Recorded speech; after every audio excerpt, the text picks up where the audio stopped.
माझा नातू आहे ना, तो पण असा मग काही लोक किती त्रास देतील त्याला, तो अजून लहान आहे. मोठा झाल्यानंतर असे सगळ्या भावना माझ्या हृदयात. तो असा त्रास लोकांनी देऊ नये म्हणूनच हा चित्रपट बनवला आहे आणि तो जास्तीत जास्त लोकांपर्यंत पोहोचला पाहिजे की मुकी मुलं किंवा दिव्यांग जी लोक आहेत त्यांना त्रास न देता आपण किती मदत करू शकतो. त्यांच्याशी चांगलं प्रेमानं वागलं पाहिजे, जसं आपण लहान बाळ सांभाळतो. आई होती तोपर्यंत आईचं, त्याचे आई वडील आहेत तोपर्यंत त्याला प्रेम आहे. तिथून पुढे त्याचं काय होईल हे मला सगळं चांगलं, जसं माझं चित्रपटात चांगलं झालं तसं त्याचंही होईल शेवटी, आहे का नाही. आवडला चित्रपट खूप छान.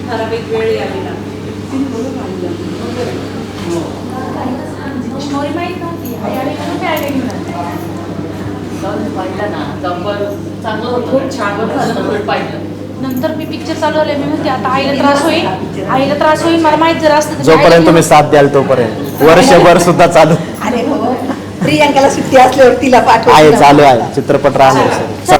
नमस्कार म्हटलं. पिक्चर इतका सुंदर छान, सगळ्या जाती धर्मावरती आणि सगळ्यांनी म्हणजे त्याच्यात असं काहीच ठेवलं नाही की हा त्याच्यामध्ये संदेश नाही आहे. म्हणजे सगळंच ऑलवे सगळ्यांनी भावं, सगळ्यांनी भरभरून आपल्या जुन्नर तालुक्यातला मुलगा आहे त्याला भरभरून प्रतिसाद द्या, हेच माझं म्हणणं आहे. प्रत्येक कॅरेक्टरवर प्रेम हे ओतून येत होतं, इतकं प्रेम होतं प्रत्येक कॅरेक्टरच्या चेहऱ्यावर. आणि दुसरं असं की मायाची साडीला जेव्हा होत होतं पब्लिसिटी झाली तर हा मायाची साडी दुसरं होईल, प्रत्येक जण रडेल असं आहे ते.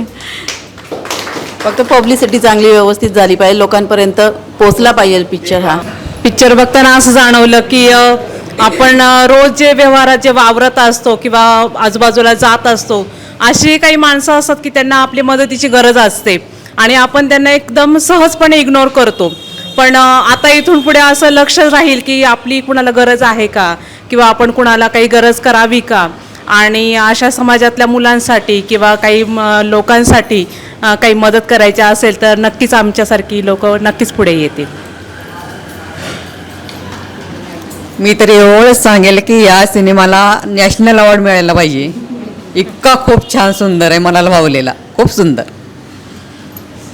मी पंढरपूरला तर कधी गेले नाही, पण मला असं वाटतं माझा विठोबा मला इथंच भेटला.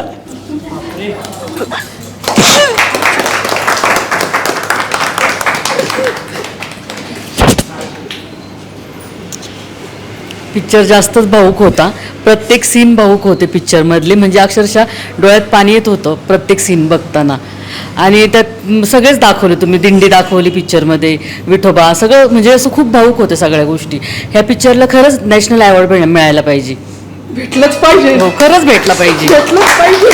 सगळे क्षण तुम्ही एकदम अचूक टिपलेले आहेत, सगळे क्षण पाहण्यासारखे, सगळे अचूक आहेत, असे एकदम शोधून शोधून काढलेले आहेत. हो अजून धडधड होतीये, म्हणजे पिक्चर पाहताना जी सुरुवातीला होती ना ती अजूनही आहे. म्हणजे एक हार्ट टचिंग म्हणतो ना सिनेमा, खरं तर खूप फेमस ॲक्टर असेल तर सिनेमा मोठा असं प्रत्येकाला वाटतं की तोच सिनेमा मोठा होतो, पण नाही, तुम्ही खूप मोठे आहात आणि खूप मोठे होणार आहेत. एवढं सुंदर काम तुमचं झालेलं आहे. आणि म्हणजे आता सगळ्यांनी सांगितलं की पिक्चरात काय, या पिक्चरमध्ये काय नाही आहे. तुम्ही भावाचं मित्रप्रेम दाखवलेलं आहे, तुम्ही आईचं प्रेम दाखवलेलं आहे, तुमची एक छान मैत्रीण आहे तिच्यावरचं ते तुमचं मुकप्रेम होतं.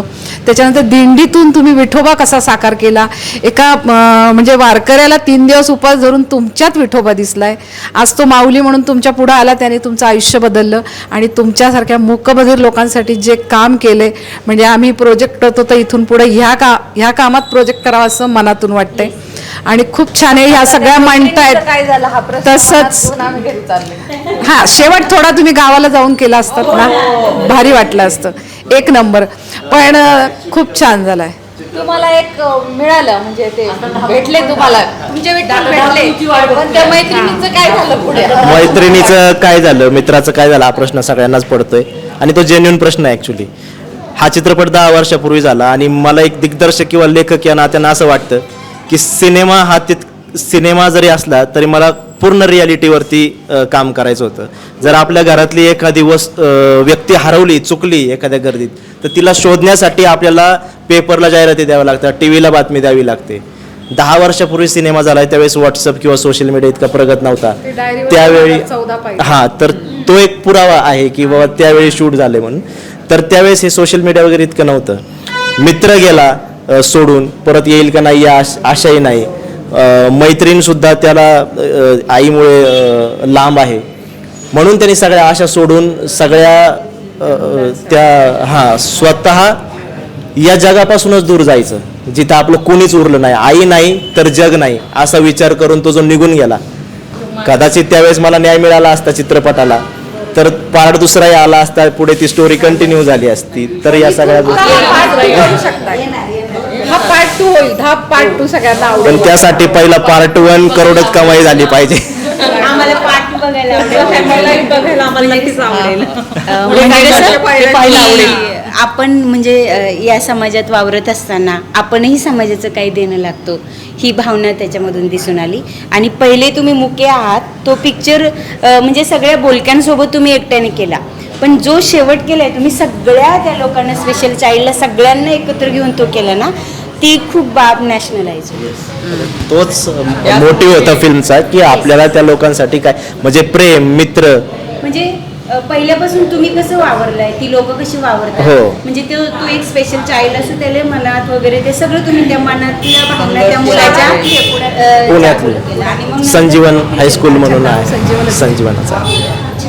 छान वाटलं. जोरदार टाळ्या एकदा सगळ्या तुमच्या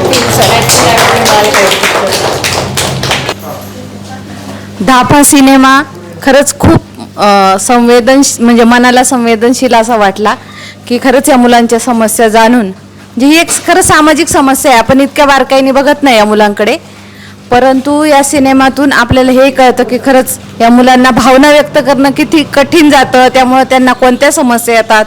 शिवाय यामध्ये जात पात धर्म असे काही माणसाने माणूस म्हणून जगावं असा एक छान संदेश या सिनेमातून दिलेला आहे. मला तरी हा सिनेमा म्हणजे खूप आवडला.